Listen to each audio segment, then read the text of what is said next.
വനമന്ത്രി Shibu baby John വിവരം കെട്ടവനാണെന്ന് CPIM നേതാവ് MM മണി.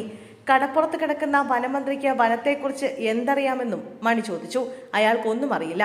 വന്യമൃഗശല്യത്തിന് ഒറ്റമൂലിയില്ലെന്ന വനമന്ത്രിയുടെ പ്രസ്താവനയോട് പ്രതികരിക്കവെയാണ് മന്ത്രിക്ക് ഈ വിഷയത്തിൽ ഒരു വിവരവുമില്ലെന്ന് മണി തുറന്നടിച്ചത്. വനവുമായി ബന്ധമുള്ളയാളെ വനമന്ത്രിയാക്കണമായിരുന്നുവെന്നും MM മണി പറഞ്ഞു. മന്ത്രി വിവരക്കേട് കൊണ്ട് പറയുന്നതാണ്. വന്യജീവി മാറിയിട്ട് ജനങ്ങളുടെ ജീവൻ രക്ഷിക്കാൻ കഴിയുമോ? അയാൾ വിവരം കെട്ടവനാണ്. മന്ത്രി വന്യജീവിക്ക് ക്ലാസ് എടുക്കട്ടെ. അയാൾക്ക് ഇത് വല്ലതും അറിയുമോ? കടപ്പുറത്തുള്ളയാളല്ലേ. ഏറ്റവും കൂടുതൽ വന്യജീവി ശല്യമുള്ള ജില്ലയാണ് ഇടുക്കി. UDFന്റെ 5 പേർ ഇവിടെ നിന്നും ജയിച്ചിട്ടുണ്ട്. അന്തവും കുന്തവും ഇല്ലാത്തവരെ മന്ത്രിയാക്കിയിട്ട് എന്താ കാര്യം? MM മണി അധിക്ഷേപിച്ചു. നാവെടുത്താൽ കള്ളം പറയുന്ന K കരുണാകരന്റെ മകനല്ലേ എന്നായിരുന്നു മുരളീധരന് നേർക്കുള്ള ആക്ഷേപം. K കരുണാകരന്റെ മകനായതിനാൽ തന്നെ മുരളീധരനിൽ നിന്നും കൂടുതൽ പ്രതീക്ഷിക്കാനില്ലെന്നും MM മണി പറഞ്ഞു. ആരോഗ്യമന്ത്രിയാണല്ലോ, നാട് നന്നാക്കട്ടെ. K കരുണാകരൻ വിഡിത്തം മാത്രമേ ചെയ്തിട്ടുള്ളൂ, കള്ളം മാത്രമേ പറയാറുള്ളൂ. അദ്ദേഹത്തിന്റെ മകനല്ലേ K മുരളീധരനെന്നും MM മണി ചോദിച്ചു. എരണം കെട്ടവൻ നാട് ഭരിച്ചാൽ നാട് മുടിയുമെന്ന 2021 K മുരളീധരന്റെ പരാമർശം വീണ്ടും ചർച്ചയായതോടെയാണ് പ്രതികരണം.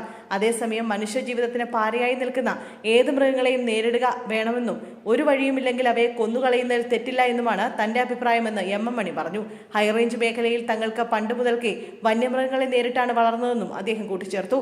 ഇടുക്കി ജില്ലയിൽ പ്രത്യേകിച്ച് മലയോര മേഖലകളിൽ വന്യജീവി ആക്രമണം അതിരൂക്ഷമായ പശ്ചാത്തലത്തിലാണ് മണിയുടെ ഈ പ്രതികരണം. കഴിഞ്ഞ ദിവസം ചിന്നക്കനാലിൽ കാട്ടാന ആക്രമണത്തിൽ ഒരു സ്ത്രീ കൊല്ലപ്പെട്ടിരുന്നു.